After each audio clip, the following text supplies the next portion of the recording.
L'chaim, l'chaim, l'chaim. The first thing is Gut Yontif, it's Rosh Chodesh Kislev. This probably, everybody knows the history of Rosh Chodesh Kislev. The Megillus Rosh Chodesh Kislev was printed already, and the things that did occur, the things that didn't occur. B'cholei from the Nekuda is all the same. But I want to bring out a certain point. Sometimes the kashrus to the Rebbe is measured by how much we do.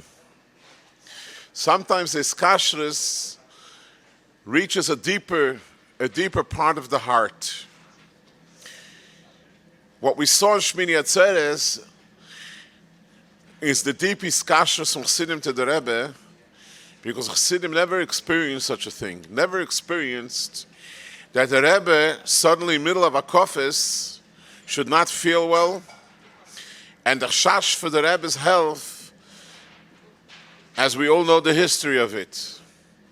There was a certain Lubavitcher from Yerushalayim, a Rosh Koilel, that when he came back from Shmini Atzeres, he told his father, it's not a Lubavitcher, that you never saw what really kashrus to a Rebbe is unless he would have been Shmini Atzeres in 770. The pshat in them is like this. When Chassidim saw in the middle of that kofis, I was standing mamish close to the Rebbe. I was standing on the floor next to the steps that go onto the bimah. And we saw that the Rebbe wasn't able to clap his, like this by kofis, the Rebbe used to clap very strongly. And we saw the Rebbe standing, he can't clap from hand to hand. And we saw the Rebbe is pale. I'll tell you even furthermore, because I stood close, as during that moment, we were able to see the Rebbe's veins coming out from his face. And as he related later, the Rebbe had terrible pain. It was a terrible heart attack. And when the first time that we should see that the Rebbe is sitting down in the middle of a kofis, and b'derech klal, when the Rebbe sat, the Rebbe did not use his whole chair. He never leaned his back on the back of the chair that we see by Farbrengs. The Rebbe always sat bent over, he tilted over to the front. And here we saw the Rebbe sat back, and the Rebbe was massaging his chest, and we knew that the Rebbe is not feeling well. I saw myself bochrim, that Poshet broke out crying, kipshutei, to see the Rebbe in such a state.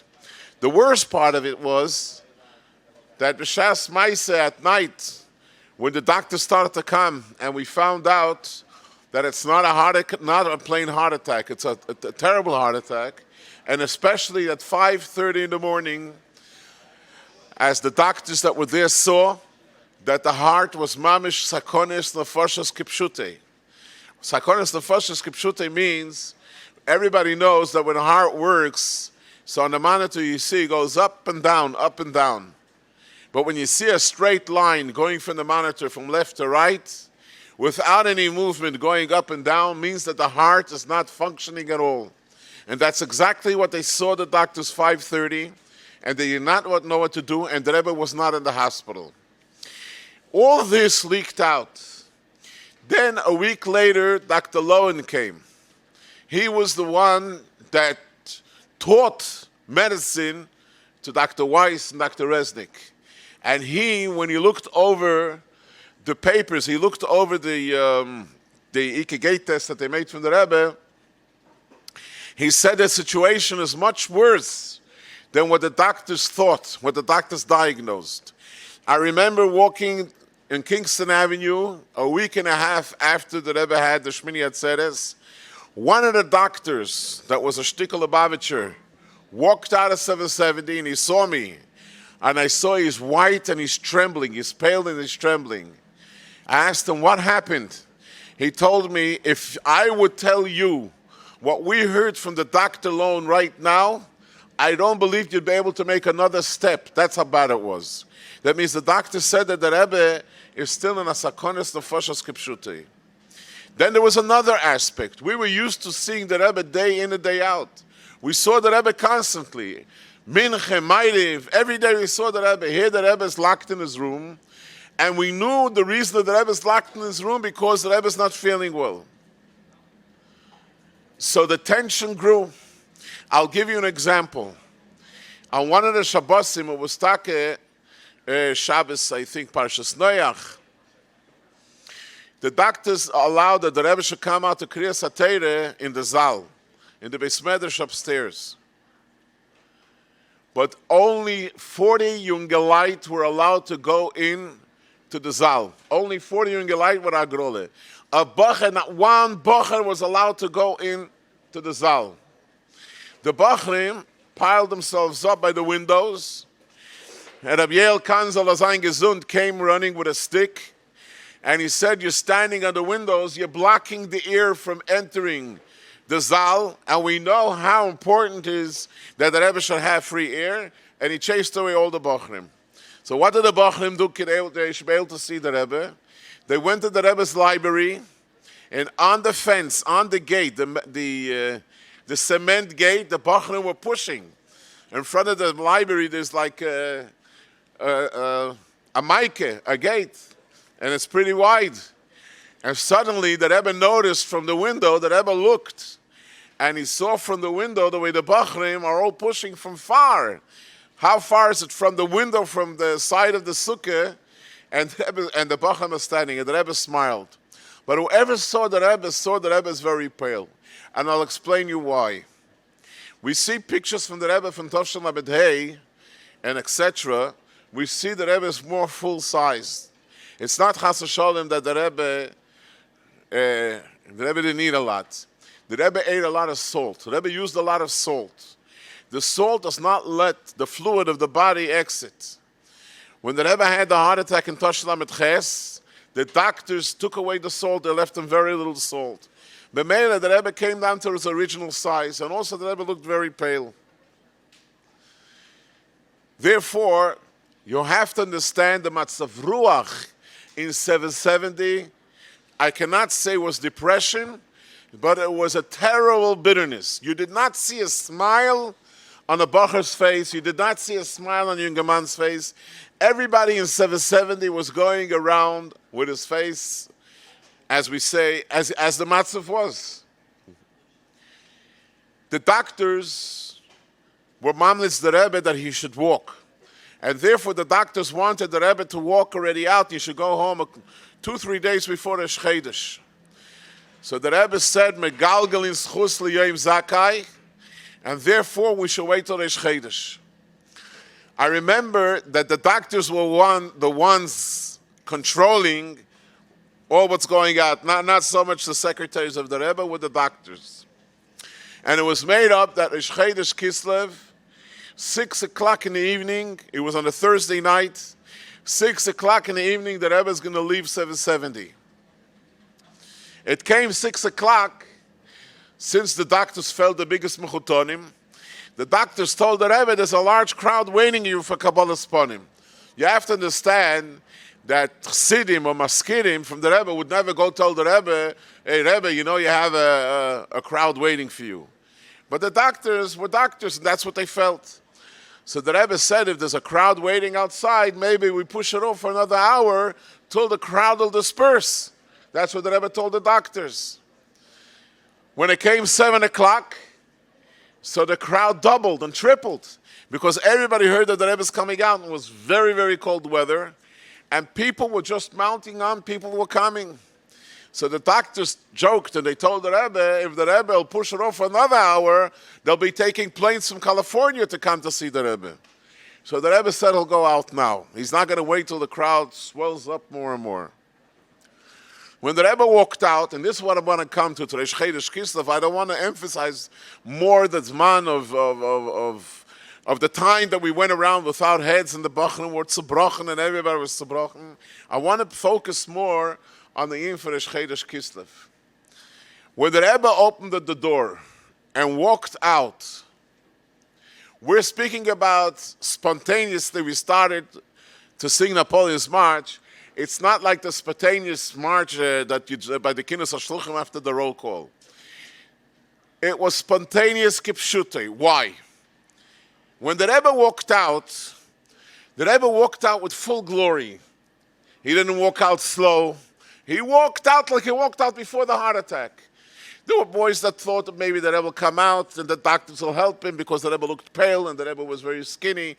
The Rebbe walked out like he walked out before the heart attack. Walking fast, he opened up the door and walked out. As soon as everybody saw the Rebbe, that the Rebbe is the same as before, it means we see the Rebbe gesund, the Olam automatically started to sing Napoleon's March. The Rebbe stopped by the top steps, and the Rebbe started to make with his hand, encouraged the singing very strong. If anybody saw tension that built up after a month and a half, but I'm speaking about tension, real tension, not stam gemachte tension, and it all exploded, that's what happened that moment. The Rebbe walked down from the steps, made with his hands, and the Rebbe walked into the car. I was driving the car behind the Rebbe's car with the other secretaries. Rabbi Krinsky took the Rebbe, and the other secretaries went with me because this was the first time the Rebbe's coming home, and the Rebbe was supposed to go off the car, not by his house, but several houses before because they wanted the Rebbe to walk. And those that were in the cars were mostly concentrated, not about the singing, were mostly concentrated about the Rebbe's well-being. So I was driving behind the Rebbe's car, and I remember we stopped not next to the Rebbe's house, much before. The Rebbe got out, and so did the secretaries get out. They walked with the Rebbe. The police standing in front of the Rebbe's house jumped out, and they saluted to the Rebbe. And the Rebbe walked into the house. Now, this was the first time that the Rebbe is alone after the heart attack. They never left the Rebbe alone during the time from when the Rebbe had the heart attack from Shmini Atzeres till now. And it was planned that the Rebbetzin should come right afterwards. That means as soon as the Rebbe goes into the house, the Rebbetzin should go in, come. I drove back towards 770. You can't drive because the whole street was packed with Bachlim in Geleit. And with getanzt und sich gegossen Maschke, and all the cars stopped to see what's going on over here.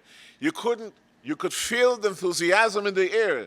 The simcha, the tension that plots, the simcha that came out was so great.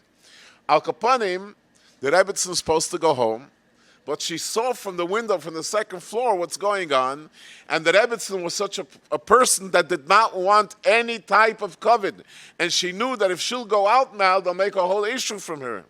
She was standing by the window, and she said, "Das seinen Chevlai." She said in Russian. She said, I don't know the Russian word, I don't know Russian, but she said, "Das einen Mensch, das eine Chevlai." She really enjoyed the fact from the simcha from the city. There's a word she said, but that's I never checked, that she said that from Gimel Tammuz Tovrish Peizayin, or you base Tammuz Tovrish Peizayin, Rosh Chodesh Kislev Lamed Ches, she hasn't seen such a moment from simcha. But the problem is that the Rebbetzin is not going out. And they're trying to disperse the Bachrim, to move them away because the Rebbetzin should go out. But the Bachrim are so into the dancing, they're not even listening. So finally they were asking to make a gigantic shvil, that the Rebbetzin, not a regular shvil, a gigantic shvil, that it shouldn't be look ilu that the Rebbetzin is going in a shvil. It should be. So I remember the Rebbetzin walked down. When you make a shvil for a person, so the person walks right in the middle. The Rebbetzin bent down, and she ran to the side of the shvil like there's something more, a person more important than her that's supposed to go through the shvil, and sie habt rein the shvil to run through. That's what it looked like. We know that when the Rebbe, when we had to go up the maftir, so they made a big shvil. So what happened when they made a big shvil? You had those guys that wanted to hop a closer place. They used to run the shvil to the side to get closer. That's what the Rebbetzin did. And then the Rebbetzin came home. Al Kaponim, that night, they danced till 2 o'clock in the morning, till 12 o'clock in the morning without a stop with the Sefer Torah. There was a real simcha. I didn't even know you had to take mashke. There was mashke taken, but the simcha was not mitzvah the mashke. I told the story and it was already, the video, there was a Dr. Resnik there. I always tell the story. Dr. Resnik was a ish sichli. Dr. Weiss was very emotional. Anybody that knows Dr. Weiss knows that he's a very emotional person. And Dr. Resnik hated emotion. Emotion, that's for ladies and children. Men have to be intellectual and not let the heart be emotional. That was his shita, and he was like a very smart man. And anytime he saw anybody emotional, he would laugh at it. What's emotion?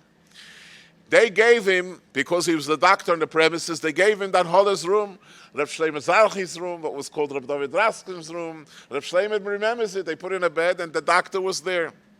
At 2 o'clock in the morning, I knew Dr. Resnik very well, because before they brought him to the Rebbe, he used to come to our house a lot, and we were pretty close. So I was ready after a lot of l'chaim. 2 o'clock in the morning, I knock at his door, and I said, I got to wake up this doctor. Nobody's sleeping in Rosh Chodesh Kislev at night. And he said, I screamed, Larry. That was his name, Larry Resnik. And I didn't make no cheshbenis, you're walking into the doctor's room, but I was after l'chaim. But I heard him say right away, come in. I opened the door, he wasn't laying in bed sleeping. He was sitting on the bed and crying. I couldn't hold myself back, and I told him, Larry, emotion? You that scream emotion for ladies and for children, you're crying now. So he told me, and this is what he told me, I've never seen such a thing in my life. The kashrus from Rebbe to Chassidim so strong, just because the Rebbe is going home, this busted out such an emotional, he never saw such a thing. No, he didn't grow up in Crown Heights, he didn't see what Rebbe Chassidim are. He never saw such a thing, this was something that he couldn't conceive. Al Kapanim, I sat for another hour and two, and I tried to explain to him how much I can, that the Rebbe Chassidim, this is not a father and a son, it's much more than that. I was after the Chaim, when we spoke, he understood me. The next morning, when the Rebbe came, so he went into the Rebbe for an hour. And I was downstairs, we were learning. So he goes out of the Rebbe, he's looking for me. So I had to call him, man, come. So I went up. He says, guess what? So I said, I could guess. I was by the Rebbe now. What could I guess? The Rebbe told me there were only 2 people that didn't dance. Everybody danced the whole night. Only 2 people, the Rebbe says. You and me. And the Rebbe says, this Shabbos, I want you to dance double. Not only for yourself, but for me also. As soon as that came out, because everybody was scared how the Rebbe will accept the fact that they danced all night. I'll tell you even furthermore, it was Rosh Chodesh. And that morning they made Agrole who could go into Kriyas HaTorah. So it went through Ois Aleph and Ois Gimel. That's the 2 Oises that came out. So since my family name is with Gimel, I was able to go in. Everybody drank. All the Bachlen there drank. But when the Rebbe comes in, everybody's scared. But we didn't want the Rebbe to see us, so we all pushed ourselves to the side, to the clock. That means to that side, we have today the copper windows. The Rebbe walked in, and he gave a look at us. First of all, whoever walked into the Zal was able to smell a heavy smell of vodka. Why? Because b'shas you have 40, 50 bachrim that drank all night, it's impossible, you shouldn't smell in the room an odor from vodka. The Rebbe looked, he didn't smile, the Rebbe was very, very serious, but the Rebbe looked at us. That's how we found out, how did the Rebbe know they danced all night? The Rebbe saw Pasha Kipshuta. I mean, you didn't have to have Mamish Ruach HaKodesh. What went on that Shabbos was Moededik. I remember Reb Shlomo had getanzt, a ganze Shabbos, Reb Yael, it was Mamish Moededik. Well, I want to come to the last point. We were farbrengen, and we were verbracht and getanzt, and it was already after Shabbos, and we're still in the middle of the farbrengen. Suddenly, we hear that the Rebbe is going home now. That means the Rebbe is going, but the Rebbe already might is going home. So we all ran outside, and the Rebbe is going to the car, and I find myself standing next to Dr. Resnik, the one that the Rebbe said that he should dance double. And the Rebbe goes into the car, and we were standing behind the car. The Rebbe suddenly turns around completely to Dr. Resnik, and the Rebbe points to him like this, no, dance. He told the Rebbe that Friday that he doesn't know to dance. He never danced. Taka, intellectuals will go dance. The Rebbe says, don't worry, the Chassidim will teach you how to dance. Al Kapanim, what I want to bring out is like this. It was a Chag, a Yom Tov, that was made up by Chassidim. That means who was the one that created the whole Yom Tov Rosh Chodesh Kislev?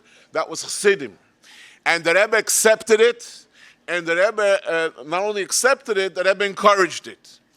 And interesting to say, people thought that it will fade down after, years, especially after Gimel Tammuz. And we see it's a Maisa from 42 years in the ganze Welt, in the whole world. Rosh Chodesh Kislev is celebrated. In Parshat Kipshuti, the Simcha, from what? It's not that the Rebbe was in jail and he went out. It's not that the Rebbe was in the hospital, he went out. The Rebbe was Sachakol in his room, and he was able to go home. But the fact, what was the Simcha? The fact that we were able to see the Rebbe again. For a month and a half, we didn't see the Rebbe. The Rebbe went out to the library the day before because the Sfarim came. That's a story for itself. The Sfarim from Poland came. And me and my brother were in the Rebbe's, in the library setting up the Sfarim at the tables, and suddenly the Rebbe walked into the library. We knew the Rebbe was coming, but that was only some people saw it. Here, the whole crowd was able to see the Rebbe, and from then on, the Rebbe went home regularly. So the Simcha was on the Gilui, that the Rebbe, the same Rebbe was there before and after, that the Rebbe was able to come back to us. So we have to say L'chaim tonight, Omedav Taka sich freien, in the Daladamis von Rebbe, and we have to be zoichet that we should be able to have the same Gilui again, the same Isgalus again. The Yesa says, and as the Rebbe Yemot said on Simchas Torah, the Rebbe told my father like this: every Helem is b'shvil Gilui. Remember that. The Rebbe said the Helem is b'shvil Gilui. Kavanas Hatzimtza b'shvil Gilui. And the Rebbe gave a dugme. When you take a blood test, how does the blood come in? How does the blood come into this thing that you're taking out the blood? So the Rebbe said, through Amokim Cholol. And then the Rebbe said, Zogan das Rabbi Yael, and Rabbi Yael elaborate on this scene. And Kachav, Rabbi Yael explained the whole Indian. So this scene from Kavalas HaHelem, it's Shvil HaGilui. The Helem we have in Gimel Tammuz is Eina Reich to what was Shmini Atzeres. So the Gilui that will be afterwards is much stronger. So my time is up. L'chaim, l'chaim, l'chaim. So sein Atzlocha de Rosh Chodesh Kislev, l'chaim.